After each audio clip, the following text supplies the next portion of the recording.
Kakinada university మంచి భవిష్యత్తు కోసం తెలుగు విద్యార్థులు ఇష్టపడే యూనివర్సిటీ.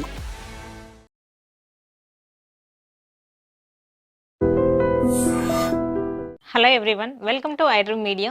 సో ఈ వీడియోలో ఆర్ఆర్బీ ఎన్టీపీసీకి ఎవరైతే ప్రిపేర్ అవుతున్నారో సో వాళ్ళందరికీ మ్యాథ్స్ బేసిక్స్ పైన క్వశ్చన్స్ అనేవి వస్తుంటాయి. సో ఎలాంటి క్వశ్చన్స్ వస్తుంటాయి, ఆ క్వశ్చన్స్ని చాలా ఈజీగా ఎలా సాల్వ్ చేయాలో ఈ వీడియోలో చూద్దాం. ఓకే, సో ఫస్ట్ మనకి ఈ క్వశ్చన్ని చూడగానే ఫస్ట్ ఈ క్వశ్చన్ దేనికి రిలేటెడ్ అనే క్లారిటీ మీకు ఉండాలి. 5x into x plus 2 plus 4x. ఓకేనా, ఇది క్వాడ్రాటిక్ ఎక్స్ప్రెషన్కి సంబంధించిన క్వశ్చన్. ఓకేనా, ఈక్వేషన్ అంటే ఏంటి, ఎక్స్ప్రెషన్ అంటే ఏంటి అనేది అది ఒక బేసిక్కి సంబంధించిన క్వశ్చన్. అది ఇన్ డీటెయిల్గా నెక్స్ట్ వీడియోలో నేను మీకు ఎక్స్ప్లెయిన్ చేస్తాను. మనకి ఒక క్వాడ్రాటిక్ ఎక్స్ప్రెషన్ ఇచ్చాడు, దీన్ని సింప్లిఫై చేస్తే వచ్చే ఆన్సర్ ఏంటి అనేది అడుగుతున్నాడు. ఓకేనా, చూడండి ఫస్ట్ మనకి ఇలా ఉంటే ఏం చేయాలంటే ఫస్ట్ బ్రాకెట్ మీనింగ్ అంటే ఏంటో తెలియాలి. క్వశ్చన్లో బ్రాకెట్ ఇచ్చాడు కదా, దాని యొక్క మీనింగ్ ఏంటి, ఇంటూ అని. అంటే ఈ 5xని ఈ టోటల్ బ్రాకెట్లో ఉన్న వాల్యూతో మనం మల్టిప్లై చేయాలి. ఎలా చేస్తాం చూడండి, 5x ఇంటూ ఎక్స్ ఏమవుతుంది, 5 ఇంటూ ఎక్స్ స్క్వేర్. ఎందుకంటే ఎక్స్ అనేది 2 టైమ్స్ వస్తుంది కాబట్టి x into x square. Okay, so there is a plus symbol, plus 5x into 2. సో 5xని ఫస్ట్ దీంతో మల్టిప్లై చేయాలి, ఇదే 5xని నెక్స్ట్ 2తో మల్టిప్లై చేయాలి. 5x ఇంటూ ఎక్స్ ఏమవుతుంది, 5x square, plus 5x into 2 ఏమవుతుంది, 5 2 10. ఇక్కడ ఎక్స్ ఉంది కాబట్టి X. Okay, 10x plus already మనకి ఇక్కడ 4x ఉంది. చూడండి ఇక్కడ ఎక్స్ స్క్వేర్ టర్మ్స్ ఉన్నాయి, ఎక్స్ టర్మ్స్ ఉన్నాయి. ఓకేనా, మనకి సేమ్ టర్మ్స్ ఉన్నాయి, అడిషన్ చేయాలి. ఈ రెండు ఎక్స్ టర్మ్స్ కాబట్టి అడిషన్ చేయాలి. That equal to 5x square plus 14x. So what is the final answer, 5x square plus 14x. చాలామంది ఇదంతా చేస్తూ చాలా కన్ఫ్యూజ్ అవుతూ ఉంటారు.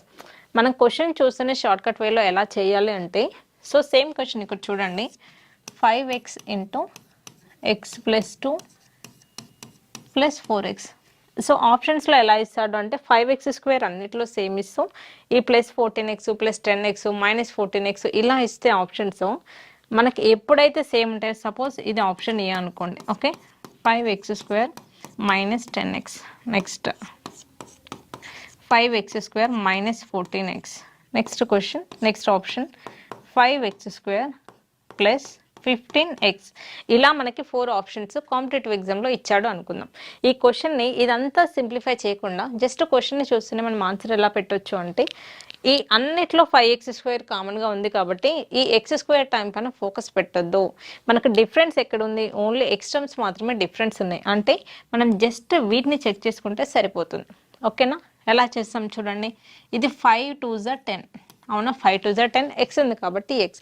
ఇక్కడ చూడండి ఈ క్వశ్చన్ని చూస్తూనే ఈ ఆప్షన్ ఎలిమినేట్ చేస్తాను. ఎందుకు అంటే ఇక్కడ మైనస్ ఇచ్చాడు, అసలు క్వశ్చన్లో మైనస్ లేదు, ఆన్సర్లో ఎక్కడి నుంచి వస్తుంది మైనస్. సో క్వశ్చన్ని చూస్తూనే మనం ఈ ఆప్షన్ని ఎలిమినేట్ చేయొచ్చు. నెక్స్ట్ కావాల్సింది ఏంటి, 5 2 10, 10 ప్లస్ 4 అంటే 14. జస్ట్ క్వశ్చన్ చూస్తూనే మనం ఫ్రాక్షన్ ఆఫ్ సెకండ్స్లో ఆప్షన్ 1 రైట్ అని పెట్టొచ్చు. ఓకేనా, ఇక్కడ కూడా మనకు మైనస్ ఇచ్చిండు, క్వశ్చన్లో మైనస్ ఉంటేనే కదా మనకు ఆన్సర్లో కూడా మైనస్ వచ్చేది. సో మనకి కొన్ని ఇలా ఆప్షన్స్ని ఎలిమినేట్ చేసే మెథడ్స్ అనేది అలవాటు చేసుకోవాలి. Okay, next question. సో చూడండి, 0.592/0.8. ఈ క్వశ్చన్ ఏంటి, డివిజన్ ఆఫ్ 2 డెసిమల్ నెంబర్స్.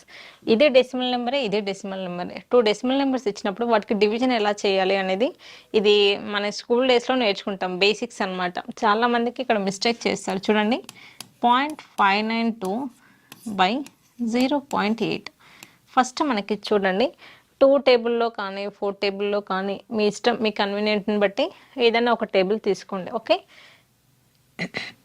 నేను 4 టేబుల్తో చేస్తున్నాను. ఫస్ట్ పాయింట్ సంగతి పక్కన పెట్టండి, పాయింట్ పైన మీకు ఫుల్ క్లారిటీ ఇస్తాను.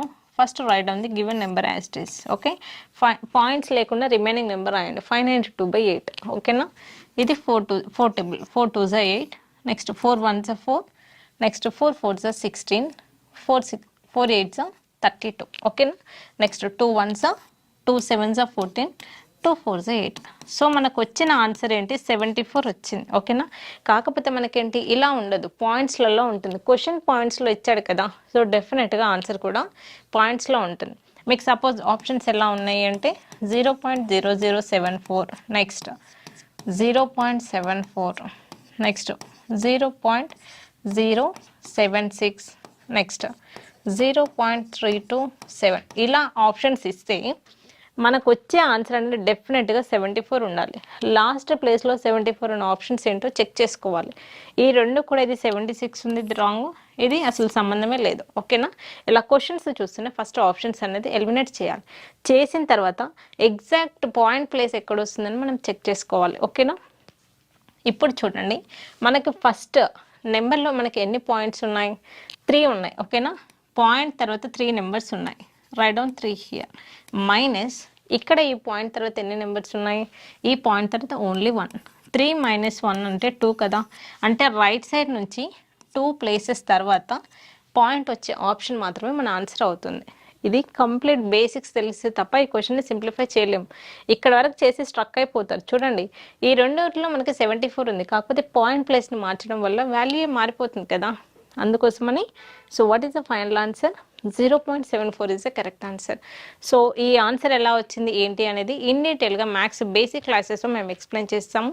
ఎవరికైతే మ్యాథ్స్ బేసిక్స్ పైన చాలా భయపడుతూ ఉంటారో మ్యాథ్స్ అంటే, వాళ్ళందరి కోసం 1 వీక్ ఆన్లైన్ క్లాస్ అనేది కండక్ట్ చేస్తున్నాము. ఇంట్రెస్ట్ ఉన్న వాళ్ళందరూ కూడా కింద స్క్రోల్ అవుతున్న నెంబర్కి కాల్ చేయండి. ఓకే, నెక్స్ట్ క్వశ్చన్ చూడండి. ఇది కూడా మనకి డెసిమల్ నెంబర్స్ని మనం మల్టిప్లికేషన్లో అలాగే డివిజన్లో మిక్స్డ్గా వేస్తే ఎలా చేయాలి అనేది. ఓకే, సో ఇది ప్రీవియస్ ఇయర్ ఆర్ఆర్బీ ఎన్టీపీసీలో అడిగిన క్వశ్చన్. ఓకే, 18 ప్లస్, సో మనకి ఫస్ట్ మనకి 2 3 6, 3.3 ఇంటూ 2 ఏమవుతుంది?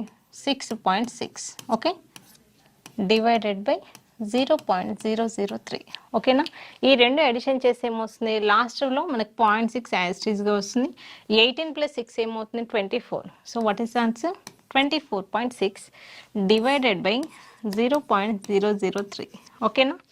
ఇక్కడ కూడా చూడండి, ఫస్ట్ పాయింట్ సంగతి పక్కన పెట్టండి. ఫస్ట్ రైట్ ఉంది రిమైనింగ్ నెంబర్ యాస్టీస్ 246/3. ఓకేనా? ఫస్ట్ దీన్ని సింప్లిఫికేషన్ చేయండి. 3 8s 24, 3 2s 6, 82 వస్తుంది. కాకపోతే సేమ్ యాస్టీస్గా వస్తుందంటే లేదు, పాయింట్స్లో కానివ్వండి. సపోజ్ మనకు ఆప్షన్స్ ఎలా ఉంటాయి? 82 100 ఉండొచ్చు. ఓకే, 0.0082 ఉండొచ్చు. ఓకే, నెక్స్ట్ 82 ఇంటూ 10^2 ఉండొచ్చు. నెక్స్ట్ 0.083 సంథింగ్, ఇలా 10^4, ఇలా కొన్నేమో మనకి డైరెక్ట్ హండ్రెడ్స్లో ఇచ్చాడు, కొన్నేమో డెసిమల్స్లో ఇస్తున్నాడు, కొన్నేమో 10 సంథింగ్ ఇస్తున్నాడు, ఇలా ఇస్తున్నాడు. ఇలా మనల్ని కన్ఫ్యూజ్ చేయడానికి పాసిబిలిటీ ఉన్న అన్ని ఆప్షన్స్ కూడా మనకి ఆప్షన్స్లో ఇస్తాడు. బట్ డెఫినెట్గా మనం 100% కరెక్ట్గా పెట్టాలి అంటే వీటన్నిటిపైన కూడా మనకి ప్రాపర్ నాలెడ్జ్ అనేది ఉండాలి. ఇవి ఉంటే తప్ప మనకి ఈ క్వశ్చన్కి ఆన్సర్ చేయలేం. మనం ఇంత చేసి కూడా వేస్టే అవుతుంది ఎప్పుడు వీటిపైన అసలు మనకి క్లారిటీ లేనప్పుడు. చూడండి, ఇక్కడ వాల్యూ ఏమవుతుంది అంటే, ఇక్కడ మనకి ఎన్ని పాయింట్స్ ఉన్నాయి? పాయింట్ తర్వాత సింగిల్ డిజిట్ ఉంది. ఓకేనా? దీన్ని ఎలా రాయొచ్చు అంటే చూడండి, 246/10. ఎందుకంటే పాయింట్ ప్లేస్లో 1 రాయాలి, సింగిల్ డిజిట్ ఉంది కాబట్టి single 10 divided by 3 so point తర్వాత 3 నెంబర్స్ ఉన్నాయి కాబట్టి మనం 1000 రాయాలి, 3 zeros. ఓకేనా? ఈ ఫ్రాక్షన్స్ అనేవి రివర్స్ అవుతాయి. 10 1s 10 100s. So what is the answer? 246 into 100/3. అంటే చూడండి, మనకు వచ్చే ఆన్సర్ పక్కన 2 zeros రావాలి. అంటే ఏంటి? 82 100 అన్నా. ఓకేనా? ఈ రెండు ఒకటే అనే క్లారిటీ మనకు ఉండాలి. ఓకేనా?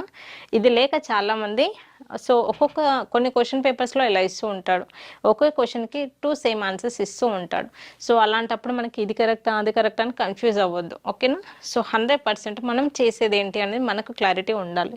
So what is the answer? 82 100 is the correct answer. Okay, so ఇది ఎలా వచ్చింది ఏంటి ఇంకా డీటెయిల్గా ఎవరైతే నేర్చుకోవాలనుకుంటున్నారో తప్పకుండా మ్యాథ్స్ 1 వీక్ ఆన్లైన్ క్లాస్ అనేది కండక్ట్ చేస్తున్నాం బేసిక్స్ పైన. ఇంట్రెస్ట్ ఉన్న వాళ్ళందరూ కూడా కింద స్క్రోల్ అవుతున్న నెంబర్కి కాల్ చేయండి. ఈ వీడియోలో మీకు ఏమైనా డౌట్ ఉంటే కింద కామెంట్ సెక్షన్లో కామెంట్ చేయండి. Thank you.